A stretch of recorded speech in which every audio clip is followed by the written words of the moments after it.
그래서 이제 테무알리 같은 경우가 구매를 했을 때는 $800 이하는 면세를 했었어요. 우리도 그렇고 미국도 엄청나게 이제 테무알리를 쓴 거죠.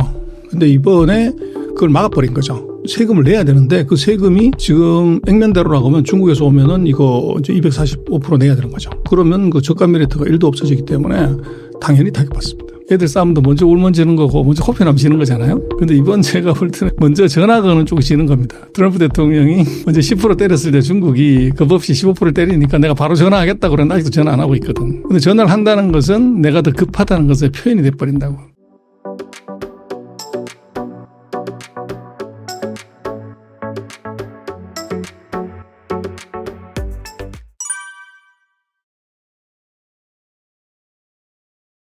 사실입니다. 그래서 이제 테무알리 같은 경우가 이제 우리가 소포로 뭐를 받았을 때 구매를 했을 때는 $800 이하는 면세를 했었어요. 그 바람에 이제 뭐 우리도 그렇고 미국도 엄청나게 이제 테무알리를 쓴 거죠. 근데 이번에 그걸 막아버린 거죠. 그래서 그게 그러면 세금을 내야 되는데 그 세금이 지금 액면대로라고 하면 중국에서 오면은 이거 이제 245% 내야 되는 거죠. 그러면 그 저가 메리트가 1도 없어지기 때문에 당연히 타격받습니다.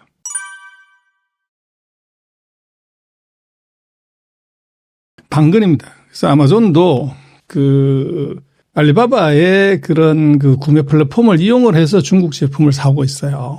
그래서 뭐 미국이라는 게 예를 들면 생필품이나 이런 건 하나도 자기네가 안 만들잖아요. 중국에서 다 수입하는 거기 때문에 아반떼도 똑같이 타격받는데.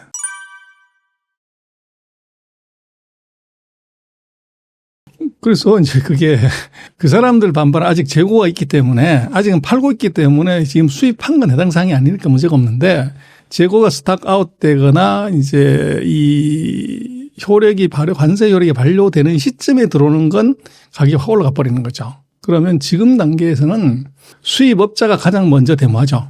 이게 지금 우리 죽게 생겼다 이렇게 얘기할 거고 그 다음 번은 이제 소비자가 이제 물건을 못 구하면 동이 나면 그때부터 사재기를 해야 되니까 이제 열받는 거죠. 그래서 이제 문제가 크게 될 수가 있고 그래서 이 두 부류가 결국은 이제 정부에 대한 불만을 그럼 이거 왜 이거 때렸니 물어보면 IPA법 이제 비상사태법으로 때린 거다.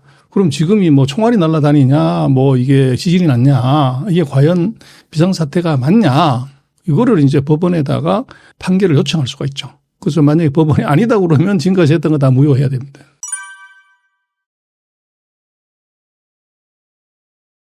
그래서 그거는 이제 중국이 미국의 그 명분도 세워주고 또 실리도 이제 챙겨갈 수 있는 이제 구조가 나와야 되죠. 그래서 예를 들면 이제 트럼프는 무역 흑자를 줄이라는 거거든요. 그래서 1기 때 2천억 줄이라고 그랬는데 중국이 작년에 그 관세가 인상되기 전에 무역 흑자가 2,960억 불에 한 3천억 불 돼요. 근데 이번에 이렇게 240% 때리면 뭐 무역 수지 흑자는 없고 수지를 끝이니까 그러면 중국이 할 수 있는 것은 어차피 중국은 3천억 불이 사라지는 거니까 우리가 3천억 불어치 물건을 사줄게. 그러고 관세는 없던 걸로 하자. 이러면 이제 트럼프는 폼을 잡을 수 있죠. 봐라 내가 얘기했더니 쟤들이 쫄아가지고 물건 봐라. 지난번에 2천억 샀는데 3천억 불 산다고 하지 않냐. 그러면 이제 트럼프의 체면이 서는 거고 중국은 어차피 빵이 될 거를 그걸 정상화를 시키고 흑자 안 났다고 생각을 하면 2천만에 가까운 실업자를 구제할 수 있죠. 그래서 그런 이제 이점이 있고 그다음에 또 생각할 수 있는 것은 이제 트럼프가 또 하나 세게 얘기하는 게 펜타닐. 마약 때문에 좀비들이 길거리에 걸어 다니는데 그게 전부 중국에서 동약이다. 뭐 중국은 맘만 먹으면 뭐 통제 확실하게 시킬 수가 있죠. 그래서 펜타닐의 통제를 우리가 확실하게 해줄게. 뭐 예를 들어서 그런 한 두 가지 정도가 나온다면 트럼프가 이제 체면이 서잖아요. 그리고 중국은 뭐 펜타닐가 얼마 되지도 않는 것 때문에 무슨 뭐 무역수지 흑자가 날 건 아니니까. 그래서 그렇게 놓고 보면은 그런 정도의 명분과 실리를 서로가 챙길 수 있는 안이 나오면 이제 협상을 하는데 오늘 보면 중국이 요런 세 가지 조건을 맞추면 우리가 협상 테이블에 나갈 수 있다. 그렇게 얘기를 해요. 그래서 뭐 애들 싸움도 먼저 울면 지는 거고 먼저 코피 나면 지는 거잖아요. 근데 이번 제가 볼 때는 미중의 싸움은 먼저 전화 거는 쪽이 지는 겁니다. 그래서 협상하자고 전화하는 사람이 지는 건데 트럼프 대통령이 먼저 10% 때렸을 때 중국이 겁없이 15%를 때리니까 내가 바로 전화하겠다고 그러는데 아직도 전화 안 하고 있거든. 근데 전화를 한다는 것은 내가 더 급하다는 것의 표현이 돼버린다고.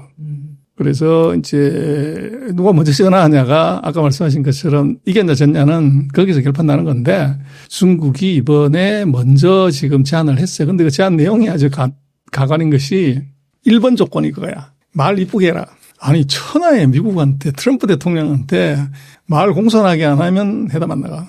그리고 협상 대표가 누군지 정확하게 지정해라. 이건 뭐 상무부 장관이 와서 떠들기도 하고 재무부 장관이 떠들기도 하고 트럼프가 자기가 나와서 떠들기도 하고 내가 누구를 상대하냐 모르겠다 이거죠. 그래서 한 사람만 딱 지정해라. 뭐 이런 거. 그리고 니들 자꾸 뭐 대만 얘기 자꾸 하는데 그런 우리가 민감하게 생각하는 부분을 이번에 집어넣을 건지 안 집어넣을지 확실히 해라. 그 집어넣으면 우리는 안 나가는 거고 안 집어넣고 언급 안 하겠다고 그러면 뭐 나갈 수 있어. 그러나 서너 가지 조건을 이제 오늘 제시를 했어요. 근데 그걸 이제 트럼프 대통령이 받을 건지 이제 그걸 봐야죠.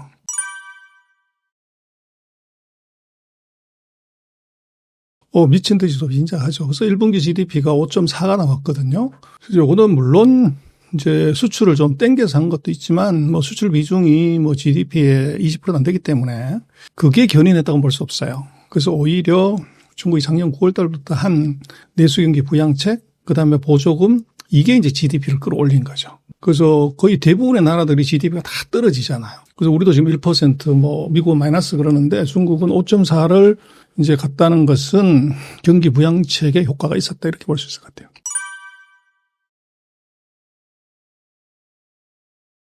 뭐 통계는 어느 나라든 정도의 차이지 다 이제 뭐 조작을 좀 하잖아요. 뭐 미국도 그렇고 우리도 그렇고 통계 기준 수치도 뭐 쑥쑥 바꾸고 뭐 이러잖아요.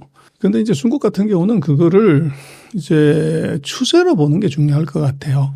뭐가 이제 맞냐 틀리냐보다는 과거보다가 추세가 얼마나 빨리 하락하냐 올라가냐 뭐 그걸로 참고를 하면 되는 것이고 그래서 통계를 조작했다 이러는 거는 그건 궁극적으로 누구한테 피해를 가냐고 그러면 우리는 그냥 구경하는 거고 이제 조작된 통계로 경제 정책을 하거나 투자를 하면 이제 엉뚱한 데 질렀다는 거잖아요. 그런 피해는 고스란히 이제 중국 자기가 갖는 것이기 때문에 과거에 비해서 그 통계 조작을 통한 선전 효과 이건 제가 볼 때는 거의 이제 줄어든 것 아닌가 싶고 또 시진핑이 벌써 집권한 지가 뭐 14년째잖아요.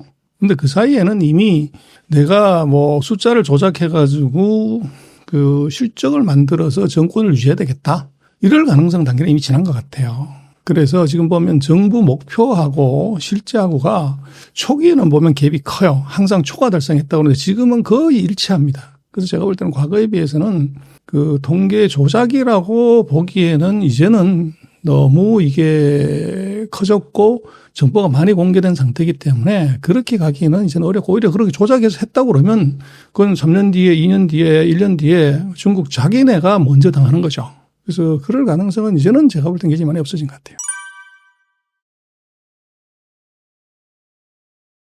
근데 우리는 이렇게 생각을 해요. 중국의 지방정부 GDP를 다 합쳤는데 중앙정부가 얘기하는 GDP보다가 한 10% 더 컸다. 지방정부가 다 합쳤더니 이게 160조인데 중국의 공식적인 발표는 130조다. 그래서 30조만큼을 더 뻥을 친 거다. 이렇게 이제 얘기를 하죠. 우리 지금 그 가짜다 뭐 불려하는 게 그게 또 뭐를 오해하면 안 되냐면 성강거래가 있잖아요. 장수성하고 저장성하고 서로 거래한 것들 각각의 성들은 매출액이 잡히는 거지만 국가 전체적으로는 서로 주고받은 건 뺀다고. 그러니까 각 성의 합을 이제 중국 전체 합으로 보는 건 틀린 거예요. 근데 우리는 이제 그게 잘못됐다. 얘들이 거짓말 하는 거 봐라. 이렇게 하는데 그거는 그걸 인용한 사람이 개념 잘 이해를 못해서 그런 거예요. 그렇고 지금 이제 중국도 그 통계법을 바꿔가지고 굉장히 엄격하게 시행을 하고 또 이제 그게 통계가 과거와 달리 뭐 수판 놓고 손으로 계산하고 했을 때는 뭐 조작이 가능하고 틀릴 수도 있지만 지금은 뭐 전산으로 다 하고 핸드폰으로 다 데이터들 수집하고 인공위성으로 수집하잖아요. 그래서 예를 들어서 대관령에 고냉지 배추가 몇 포기를 지금 재배하고 있는지를 농수산부가 알 수가 없잖아요. 수학을 해도 잘 모르는데 지금은 드론 띄워가지고 우리 데모할 때 사람 머릿수 계산하는 방식으로 배추 계산하면 이게 218만 7,625포기 여기까지 나오잖아요. 그렇기 때문에 지금 중국의 그런 데이터 통계들이 20년 전, 30년 전, 10년 전과 같은 데이터는 볼 수 없어요. 그리고 그 데이터는 한번 조작을 했다고 하면은 계속 조작을 해야 그게 빵꾸가 안 나잖아요. 근데 그렇게 할 수는 없죠. 그리고 이제 한 10년 전인가 통계청장으로 얘기하면 그 사람이 우리 조선족이었어요. 그래서 그 통계청장이 이제 자기가 들어서면서 통계에 이제 조작이나 오류 속이는 거 하지 마라. 그거 사형시키겠다. 그럴 정도로 이제 통계를 많이 업그레이드를 했어요. 그래서 제가 볼 때는 지금 같은 경우는 과거하고는 다르게 보는 것이 맞다 이것입니다.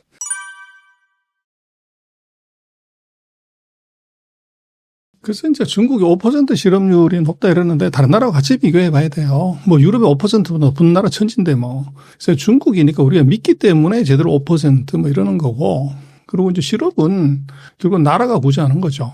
그래서 정부가 돈 풀면은 뭐 당연히 경기 나아지고 거기에 나중에 후유증이 있든 말든 고용이 늘어나죠. 그래서 중국 같은 경우는 이제 코로나가 3년 연속으로 있었기 때문에 그 후유증을 빨리 극복하려고 뭐 집 밖으로 못 나가고 아파트 단지 밖으로 못 나가는데 뭐 고용이든 뭐 집이든 소비든 그게 안 됐죠. 그래서 그 후유증이 이제 2년 지속이 됐고 제가 볼 때는 지금 같은 경우는 이제 사람들이 돌아다니기 시작하고 생산하기 시작하고 이렇기 때문에 그때 마중물을 더 세게 부으면 빨리 올라오죠. 그래서 그게 이제 중국이 금년도에 내수경기 부양이 오래난 이유 중에 근본적으로는 그게 있고 또 하나는 지금 생각지 않던 트럼프 대통령이 집권하면서 수출이 이제 크게 타격받게 생겼어요. 어떻게 보면 해결하려고 했더니 내수를 키우면 되죠. 그래서 수출이 중국 GDP에서 한 2.8% 정도 차지해요. 대미 수출이. 근데 중국이 지금 내수 소비가 한 56% 돼요. GDP에.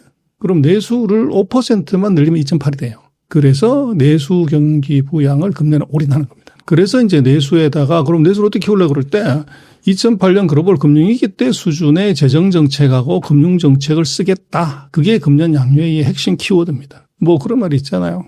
엄마 뱃속에서 이게 잘 안 나오면 돈 줄 테니까 나와라 그러면 빨리 나온다고. 이제 영어로 얘기하면 데드캣 바운스죠.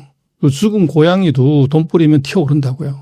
그래서 중국 같은 경우가 내수 확보를 해야 되는 이유가 그런 코로나 후유증을 극복하기 위한 것도 하나 있고 또 하나는 대미 수출이 중단되는 것을 소화를 해야 되기 때문에 내수를 무조건 키워야 됩니다. 근데 그 키우는 방법을 아직도 중국은 뭐 다른 나라에 비해서 재정이 튼튼하기 때문에 재정정책, 정부 지출을 대폭 늘려가지고 GDP를 맞추겠고 소비를 늘리겠다는 겁니다.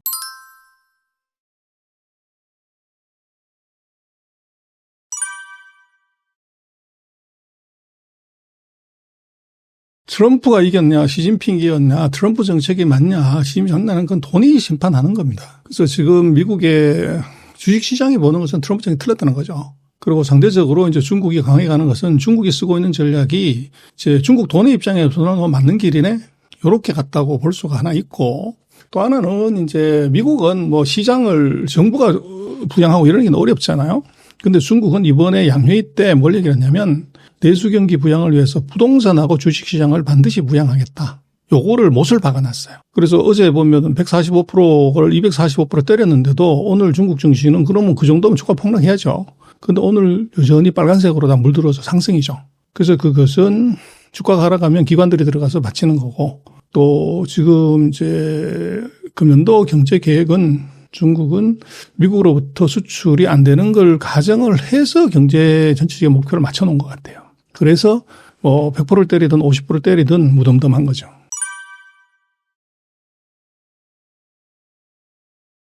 그렇죠. 그래서 중국은 이걸 언제 경제 정책을 삼냐면 12월 말에 이걸 잡아요.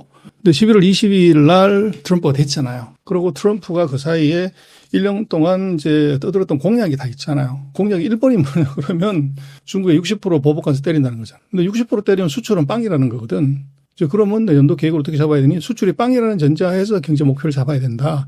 그걸 작년 12월에 한 거죠. 그러니까 지금 이제 취임하고서 1월 20일 이후에 90일 동안에 뭘 했지만은 중국이 큰 변화 없이 이제 계속 가는 이유는 이미 12월 달에 보복관세 60%를 전제로 깔고 금년도 계획 세우고 대책 세웠다 이렇게 볼 수 있을 것 같아요.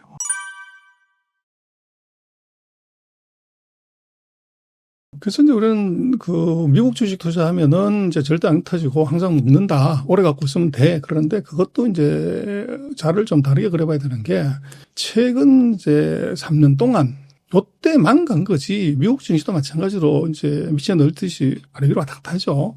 근데 왜 이제 그런 이제 오해가 생기냐면 1960년 이후로 보면 이게 코로나 때 미국이 푼 돈이 동아량이 28몇 %로 뭐 미국이 아무리 경기 나쁘다고 20% 돈을 푼 적이 없어요. 10% 내외로 풀었는데 그거에 그 2.8배 되는 돈을 풀었단 말이에요. 그러니까 최근 60년간 사상 최대의 돈을 풀었고 돈을 풀면 이제 죽은 고양이도 튀어오르니까 미국 주식이 다 올라간 거죠. 근데 돈을 많이 풀면 인플레이션이 생기잖아요. 그럼 이제 금리가 뛰어야 되고 경기가 나빠질 거니까 돈을 이제 집어넣기 시작한 거죠. 그래서 작년부터 보면 미국이 통화량이 마이너스가 나와요. 돈을 계속 줄이는 거죠. 그리고 연준도 계속적으로 자금을 회수하고 그래서 태풍이 불면 돼지도 날아다녀요. 근데 우리가 내 손은 마이다스 손이야. 샀더니 다 먹었어. 한국 주식은 국장은 완전 망했는데 50% 100% 먹었어. 그런데 그것은 물론 내가 잘한 것도 있겠지만 근본적으로 시장에 올라갈 때 내가 거기 서 있었던 거죠. 근데 내가 산 기업 그 위에 사장이 누군지 대차대표 손익계산 한번 본 적이 있냐고요. 우리가. 그냥 그림 보고 사고 뭐 추천한 애가 사가지고 갖고 있다가 보니까 50% 100%난 거지. 근데 문제는 이게 바닷물의 온도가 5도만 바뀌면 어종이 싹 다 바뀝니다.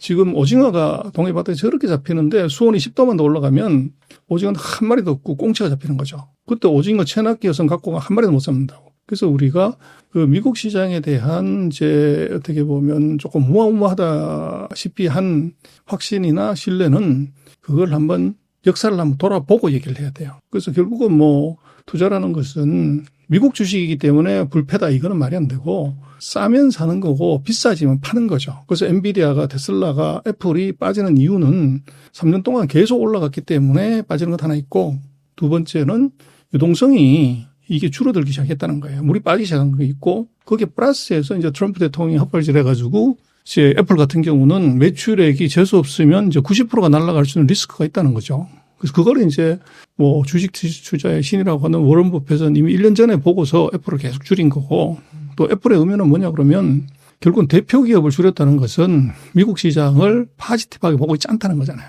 그리고 현금 비율을 그만큼 올렸다는 것은 리스크가 올 거라고 워런 버핏은 생각하고 있다는 거죠. 근데 우리는 그렇죠. 근데 우리는 이제 개미들이 뭐 큰 정보가 없으니까 올라가니까 계속 올라갈 거 부동산처럼 그렇게 생각하고 계속 지금 돈을 갖다 붓고 있고 또 리스키한 것은 거기다 레버리지를 걸잖아요. 2배, 3배. 그거 굉장히 이제 리스크가 사실은 있죠. 그래서 제가 볼 때는 뭐 잘 모르면 어떻게 하면 되냐 그럴 때 부자 따라 하면 된다고 하잖아요. 주식 투자에서 최고의 부자가 된 사람은 지금 우리나라 개미들하고는 정반대를 하고 있다는 것. 이제 그거를 우리가 좀 잘 참고를 할 필요가 있죠.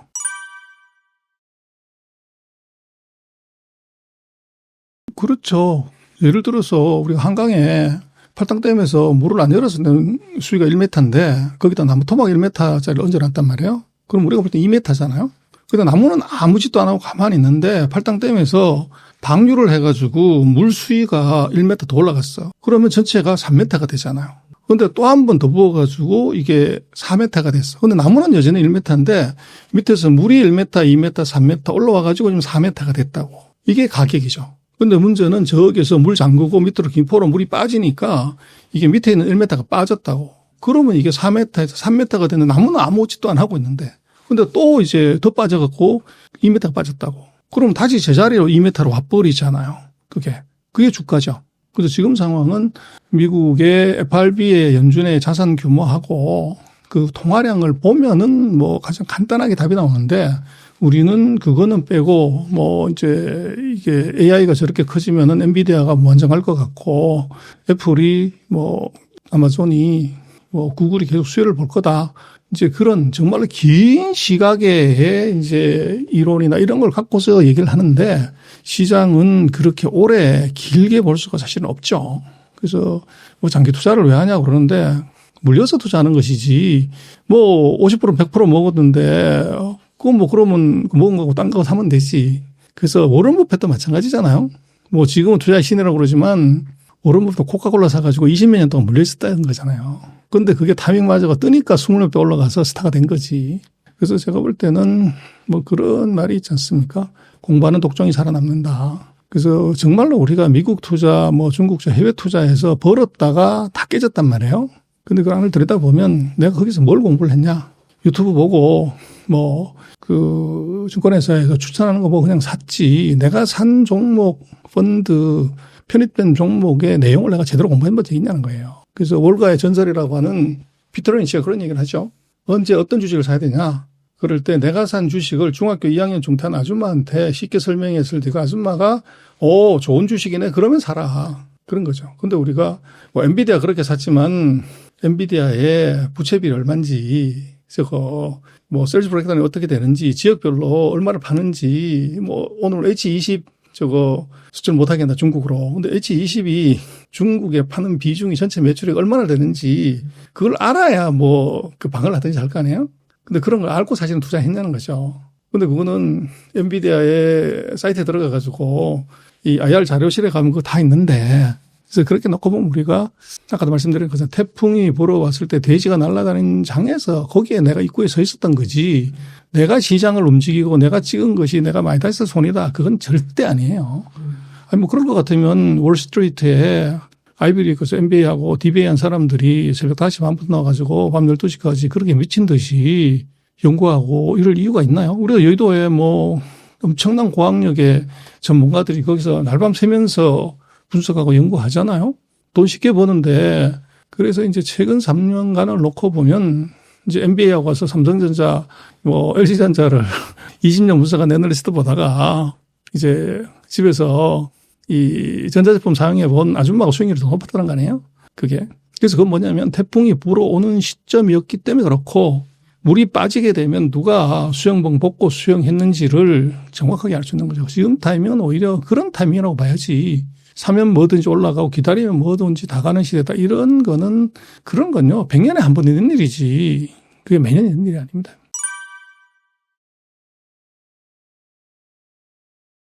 그런 느낌이 조금 있죠. 그래서 전 세계 주가가 최근 4년 동안 코로나 이후에 다 사상 최고치를 갱신했는데 유일하게 사상 최저치를 갱신한 데가 중국이에요. 그럼 확률상으로 보더라도 중국은 더 빠질 것도 없으니까 이건 올라갈 수 있는 가능성이 있고 거기에 미국은 지금 경기가 너무 좋아서 쿨다운을 시켜야 되잖아요. 근데 중국은 경기가 너무 나빠가지고 정부가 이제 부스팅을 시켜야 된다고요. 근데 주가는 뭘 좋아하냐고 그러면 바닥에서 턴하는 걸 좋아하죠. 그래서 이제 최근에 그 중국 증시도 강하고 자금들이 중국으로 많이 몰려가는 게 이제 거의 이미 대세죠.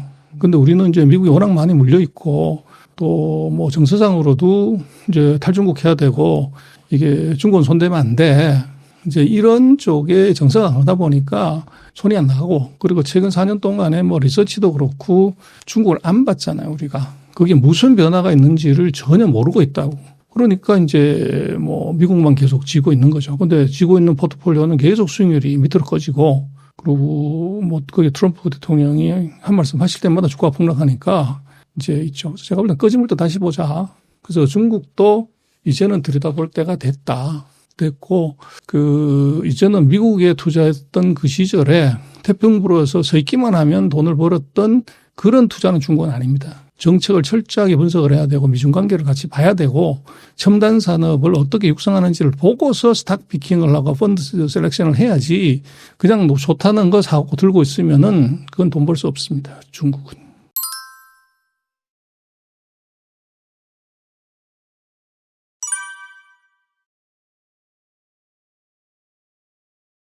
에테월. 그래서 애플, 테슬라, 월마트. 그래서 애플은 생산 제품의 95%를 중국에서 만들고 테슬라는 40%, 월마트는 자기네가 팔고 있는 물건의 60%를 중국에서 만듭니다. 이게 만약에 중단이 되면 에테월이 다가 주가가 이제 큰일 날 일이 생기죠. 그 시가총액으로 보면 한 3조 달러 이상이 날아가게 됩니다. 뭐 알고 있을 수도 있고 근데 트럼프 정부의 지금 액션을 보면 그거 싹 다 무시하고 이제 나를 따르라고 지금 한 거죠. 근데 그걸 했더니 이제 주가가 폭락을 하니까 뜨거워라 싶어서 이제 전략을 부랴부랴 바꾼 것이 눈에 지금 보이고 있죠.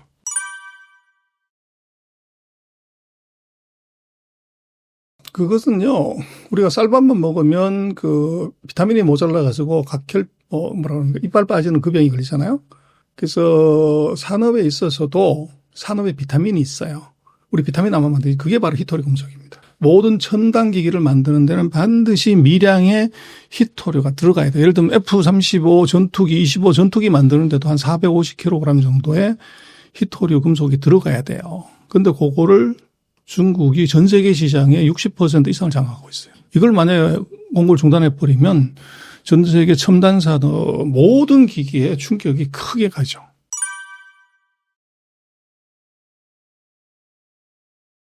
그래서 이제 매장량은 중국이 뭐 많긴 한데 그 정년 재련하는 이거를 중국이 다 장악하고 있어요. 그리고 그건 천연자원이기 때문에 구존량은 한정되어 있기 때문에 대체하거나 이럴 수는 없고, 근데 이제 그 히토리 금속은 미량이기 때문에 채취할 때 환경 파괴 오염이 굉장히 심해요. 그리고 정년 정제하는 데서도 환경 오염이 무지 심하고, 그래서 선진국이 못하는 거죠.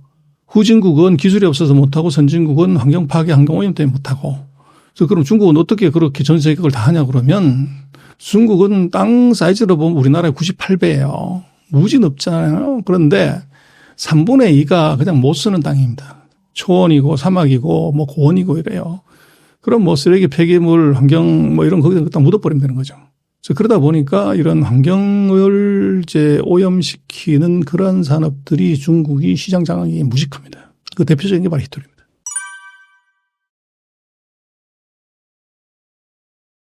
협상을 해야죠. 대안이 현재로서는 없어요. 없고 이제 미국도 핵심 광물 그 8종류는 중국의 의존도가 90%가 넘어요. 그래서 중국이 그걸 확 막아버리면 이제 미국의 첨단 산업, 방산 산업이 아주 치명타를 받을 수 있어요. 뭐 첨단 장비 뭐 한 1년 동안 안 만들면 어때? 이럴 수도 있죠. 근데 그거는 대세는 아니고 이제 그거로 인해서 주가가 크게 영향을 받을 가능성이 있어요. 그렇게 되면 이제 그 예를 들어 히토리를 쓰는 사람들은 얼마 안 될 거 아니에요? 근데 그것 때문에 주가가 빠져가지고 내 자산에 손실 나는 사람들이 많다고. 그러면 이제 문제가 되죠.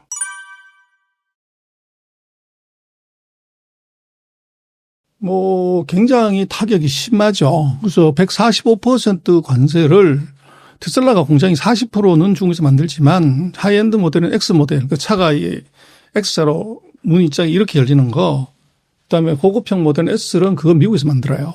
그래서 그걸 중국으로 가져오려고 그러면 예를 들어서 10억 달러, 1억짜리가 이제는 2억 4,500만 원이 되는 거죠. 그러니까 당연히 이제 안 팔릴 거니까 사이트에서 내린 거고. 그래서 지금 미중 무역 전쟁의 미국 측 최대 피해자, 지금 보이는 최대 피해자는 앨런 머스크입니다. 테슬라입니다.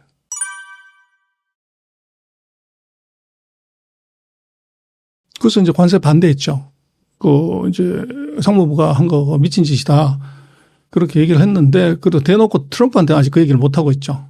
그래서 이제 지금 이번에 어떻게 보면 앨런 머스크가 신의 한 수를 보여줘서 트럼프를 선택한 것은 잘했지만 비즈니스나 주가에는 아주 치명적이다. 그래서 뭐 어느 나라 어떤 경우를 보더라도 그 기업인이 정치를 진짜 하는 것이 아니고 정치에 관여해서 발을 담근 그 엔딩이 전부 새드 엔딩이에요. 결과가 좋지를 못해. 근데 이제 트럼프 같은 경우는 제가 민간 기업의 CEO인데 트럼프가 만든 도찌라는 정부 부서에 들어가서 거기 실제인 장관 역할을 하잖아요. 국무회의 할 때 참석도 하잖아요. 근데 그게 뭐냐면 400개 넘는 뭐 연방기관을 77개인가로 줄여버리는 거 아니에요. 그다 사람들 해고하고 기관 없애고 이러는 거라고요. 그래서 제가 볼 때는 트럼프는 지명은 잘했지만 앨런 머스크는 아마 여차하면 평생 소송에 시달릴 수도 있어요. 기관을 없앴고 거기에 잘린 이제 그 사람들 소송을 계속할 거 아니에요. 내 자리 내놔라. 이게 합법적이야. 그리고 이제 문제는 정부 기관을 사실 앨런 머스크는 국회 인준도 안 받은 트럼프가 임명한 이제 어떻게 보면 사조직 비슷한 거란 말이에요. 그런데 그런 사람이 국회 정부 조직대에 나온 기관을 그걸 없애버릴 수가 있냐. 그것도 나중에 가면 법적인 문제가 될 수 있어요. 소송할 수가 있는 거죠. 그런데 만약에 불보이다 그러면 이제 대통령 말 듣고서 내가 명령을 수행한 거지만 그게 위법이 돼가지고 앨런 머스크가 이제 재판장에 들락날락 거려야 될 일이 생길 수가 있죠. 그래서 테슬라가 주가가 떨어지는 이유도 지금 트럼프가 미운데 거기에 같이 붙어 있는 이제 앨런 머스크는 더 미운 거죠. 그래서 유럽에서 지금 뭐 불매운동이 일어나고 있는 것이 이제 아주 치명타고 또 중국에서는 이제 아예 안 산다고 그럴 판이니까 그렇게 되니까 이게 앨런 머스크 입장에서는 뭐 굉장히 곤혹스러운 상황이 지금 온 거죠.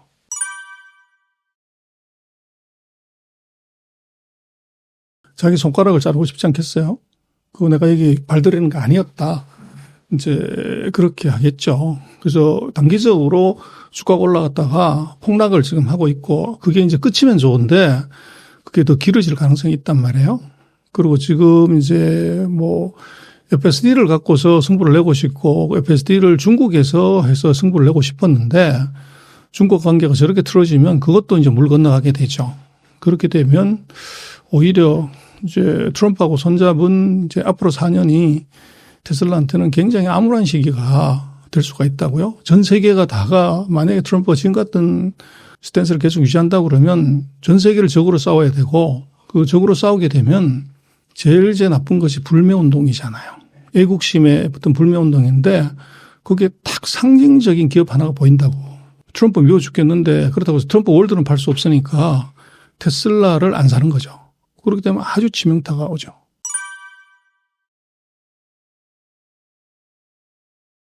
그래서 이제 뭐 이유 없는 무덤이 없고 주가가 왜 오르냐 왜 떨어지냐 그럴 때 아무 이유 없이 가는 게 없잖아요. 단지 사람들이 모를 뿐이죠. 그래서 코로나 4년 동안 우리가 중국이 뭘 했는지 어떤 기술을 개발했는지 AI에서 뭘 했는지를 우리가 관심이 없어서 모르는 것이고 뭐 답을 드리자면 전 세계 생성형 AI의 특허를 작년 기준으로 보면 74%가 중국이 장악하고 있습니다. 거기서 답이 있는 거죠. 그렇게 R&D하고 개발했기 때문에 가능한데 우리는 이제 중국을 안 보기 때문에 모르는 거죠.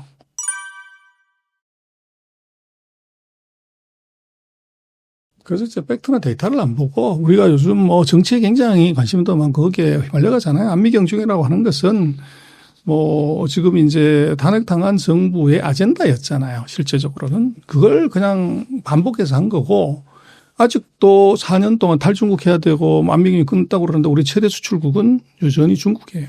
그래서 이제 그걸 우리가 간과를 하고서 정치적으로만 왔다 갔다 하면 돈이 안 생기는 거고 지금 우리는 그 말씀을 드렸지만 지금 미국은 우리가 무한 신뢰할 수 있는 우리의 정말 든든한 우방이 아니라 오히려 미국의 동맹이 더 위험스러운 그런 상황이 왔단 말이에요. 중국을 패는 것이 아니라 동맹을 먼저 박살을 내는 이제 그 다음번에 뭐 중국을 하고 어떻게 할지 그런데 중국은 잘 안 되고 캐나다, 멕시코 이제 박살을 냈고 이제 한국하고 일본하고 이제 호주, 영국을 지금 이제 협상을 지금 들어간단 말이에요. 그래서 이런 상황이 벌어졌고 또 반대로 이제 중국은 그 틈새를 노려가지고 이제 미국하고 관계가 틀어진 나라 유럽, 예를 들면 베트남, 뭐 이것하고 이제 가까워지면서 시장도 열어주고 뭐 어쩌고 이런 것들을 많이 하게 되죠. 그래서 중국은 우리가 안미경중 때문에 끝난 나라로 이제 봤다가 이제는 그게 아니라 미국이 저렇게 나오니까 이거 오히려 중국을 잘 관리해야 되는 상황으로 바뀐 것 같아요. 그래서 우리는 뭐 정치 아젠다에 휩쓸리면 그 돈이 안 돼요. 정확하게 제가 볼 때 명미실중. 명분은 이제 미국 따라가고 신뢰는 중국에서 챙겨라. 그래서 그거를 이제 안 하고서 지금 전 세계에서 자동차를 누가 제일 많이 사냐 하면 중국이 연간 3,200만 대를 사요. 미국이 1,600만 대를 사는데 전기차 누가 제일 많이 사냐 중국. 핸드폰 누가 제일 많이 사냐 중국. 로통 누가 제일 많이 사냐 중국. 이게 명품 누가 제일 많이 사냐 중국. 이게 1등인데 그걸 빼고서 이제 굳이 그게 뭐 어디 저 아프리카에 있으면 몰라도 바로 옆집에 있는데 그걸 굳이 외면해서 저거 끝났다 이렇게 안 들어갈 이유가 1도 사실은 없죠. 그래서 우리가 너무 정치적인 이슈로 보면 안 되고 실리 위주로 가야 된다. 그렇게 생각합니다.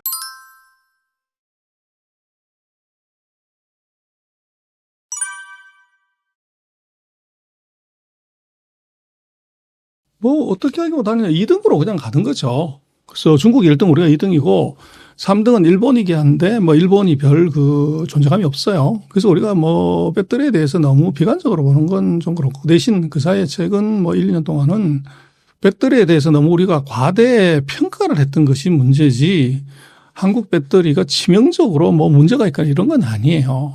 그리고 규모의 경제를 통해 가지고 가격 경쟁력이 있고 거기서 돈이 생기니까 R&D를 많이 한 것이 지금 미국이 중국이 배터리에서 치고 나가는 것이고 우리는 상대적으로 규모가 작다가 보니까 번 것도 작고 그러니까 투자한 것도 적어지는 그런 상황인데 그러면 한국하고 중국을 뺀 다른 나라들은 어떻게 하고 있냐면 거기는 아직 손도 못 대요. 미국은 배터리를 못 만듭니다.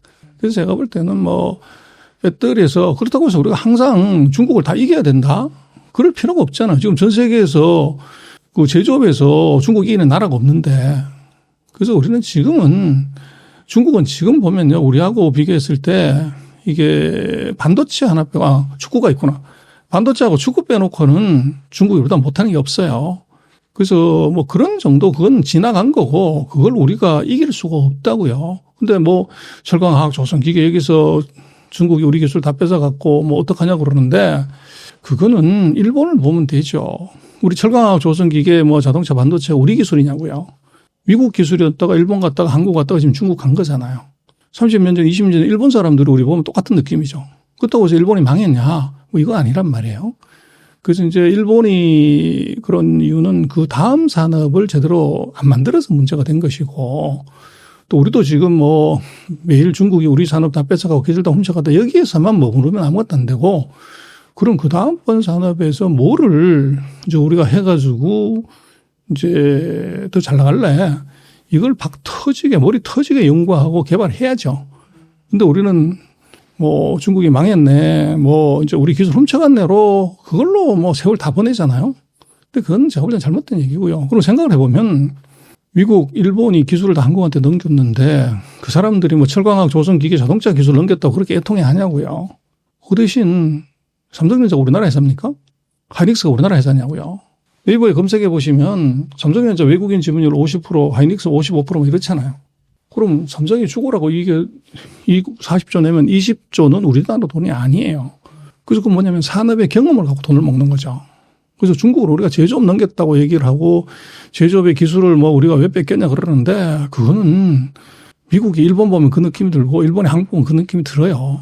그런데 그 사람들의 답은 잘 나가는 회사에 지분을 사가지고 나는 손에 피 한 방울 안 묻히고 돈 먹는 거 그게 미국하고 일본이잖아요.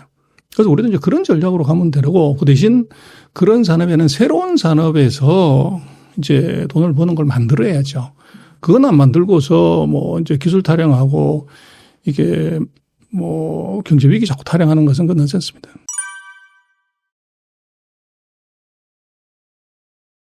투자죠. 투자. 그래서 제일 중요한 것은 인력이고 두 번째는 AI를 하려면 칩이 있어야 되잖아요. 그 칩을 확보를 못하고 있고 그다음에 그걸 하려면 데이터 센터를 지어야 되잖아요. 근데 우리가 데이터 센터를 이거를 이제 뭐 혐오 시설 이렇게 해서 지자체들이 그 짓는 걸 반대를 하잖아요. 그리고 데이터 센터를 지으면 전기가 들어와야 된다고 엄청난. 근데 고압선 들어오면 이거 전자파 나온다고 또 반대를 해가지고 데이터 센터를 못 짓는 거죠. 그러니 이제 뭐 빅테크가 근본적으로 나올 수가 없는 문제죠.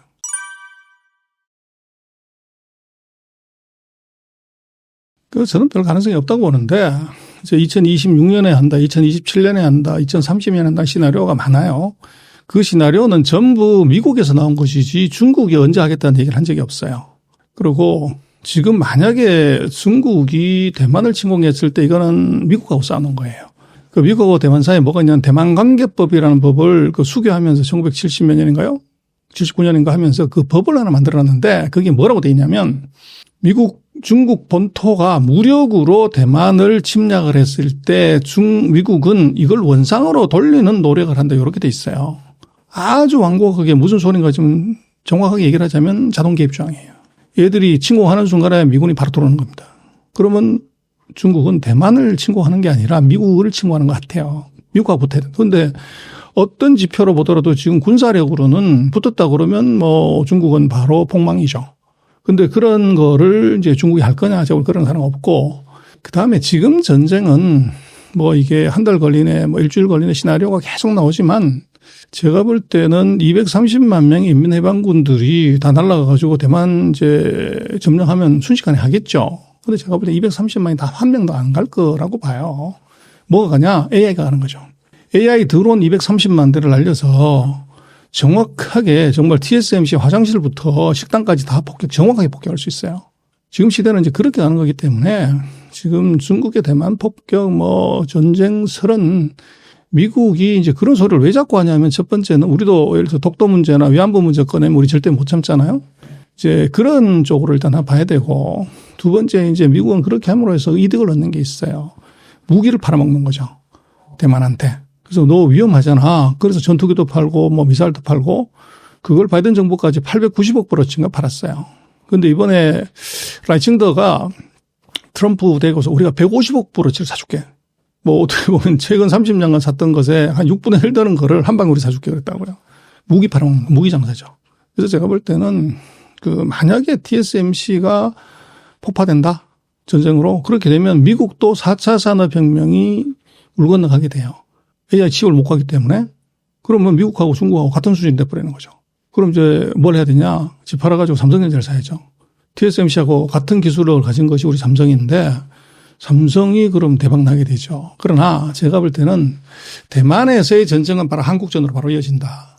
그래서 대만 문제는 대만 문제가 아니고 그럼 대만을 이제 어떻게 보면은 지키려고 하면 미국 본토에서 군대가 올라오고 그러면 시간이 오래 걸리잖아요. 근데 우리 비행기 타고 4시간이면 평택에 있는 미군 부대가 바로 날아갈 수 있다고요. 근데 그렇게 되면 중국이 전쟁에 속전속결을 할 수가 없죠. 그럼 어떡하냐. 결국은 이제 그러고 또 만약에 그걸 폭격을 했다고 하더라도 한국에 최첨단 반도체 라인이 있기 때문에 미국은 대만 가서 한국 쓰면 되죠. 그러면 이게 대만을 폭격을 하면서 4차 산업혁명에서 미국을 자초시키고 그걸 점령하려고 그러면 한국의 평택도 공격하는 게 맞죠. 그럼 이게 이제 북한을 통하든지 아니나 자기나 직접적으로 평택 미군 기지에다가 미사일을 터뜨리면 이게 미군이 다른 데로 이동하기 어렵죠. 그리고 그 옆에 있는 예를 들어서 삼성전자 평택 공장을 실수 이렇게 해가지고 툭 떨어뜨리면 어떻게 되냐. 삼성전자 TSMC와 같은 그런 반도체 파운드리 라인도 이것도 안전하지를 못해요. 그래서 우리는 자꾸 대만에서 전쟁 나네 마네 이런 얘기를 자꾸 하는데 안에들아 좀 따져봐야 되고 그 문제가 한국하고 관계가 없는지를 한번 생각해보고 얘기를 해야 돼요. 그래서 그게 남의 집에 불난 거 구경하면 재밌지 이거 절대 아닙니다. 그래서 지금 세상은 반도체로 모든 것이 끝나고 또 이게 반도체로 시작하는 것이기 때문에 21세기에 지금 최대의 무기 산업은 반도체예요. AI 가지고 전쟁한단 말이에요. 그래서 이제 반도체는 AI 전쟁 시대의 대표적인 이제 무기고 그리고 이제 그러다 보니까 미국도 돈 퍼줘가지고 반도체 국산하고 유럽도 하고 중국도 하고 일본도 다 하는데 우리는 이제 반도체 보조금 절대 못 준다는 거죠. 그래서 세금만 자주 깎아준다고 그러는데 그렇게 해서는 안 되고 지금 이제 반도체 보조금은 정치권의 입장에서는 재벌 기업한테 정부가 어떻게 공돈을 주냐 이런 이제 관점인데 저는 그거 잘못됐다고 봐요. 아니 미국은 그러면 반도체 기업들한테 돈을 왜 주냐는 거예요. 그리고 한국은 재정이 나빠지기 때문에 그런데 아니 미국 일본 다 재정 적자가 얼마나 나는데 주냐. 근데 그것은 관점을 달아야 되는 것이 지금 AI 전쟁 시대에는 반도체가 전쟁 무기고 반도체 주는 보조는 국방비예요. 근데 국방비를 안 쓰면 나라가 약해지죠.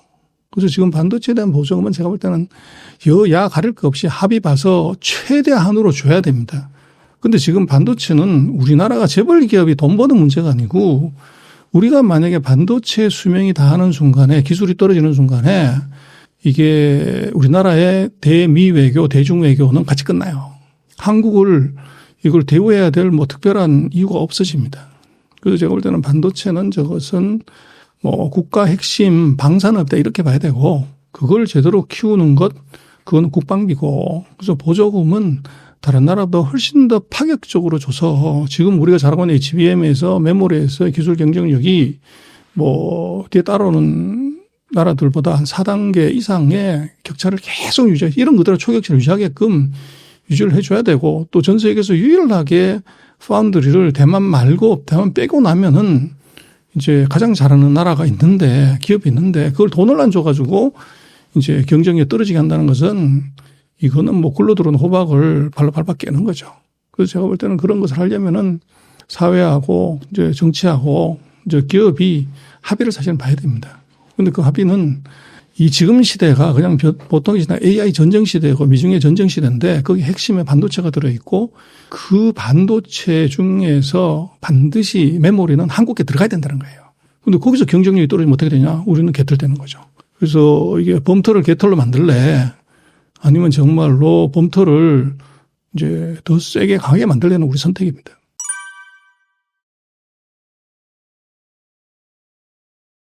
그럴 수도 있는데 그건 이제 통일을 하자는 거죠. 우리가 북한하고 통일해야 된다는 것은 그런 개념 정도고.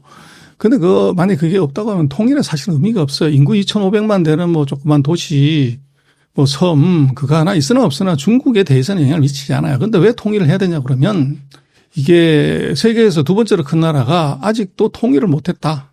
전 세계에서 아이러니지만 이 분단된 나라가 한국하고 중국이에요. 중국은 공산당이 아직 국민당을 이거를 이제 못 이겼다고 볼 수 있는 거죠. 그래서 그 명분 때문에 그러는 것이지 실익은 뭐 반도체 빼놓고는 거의 없습니다.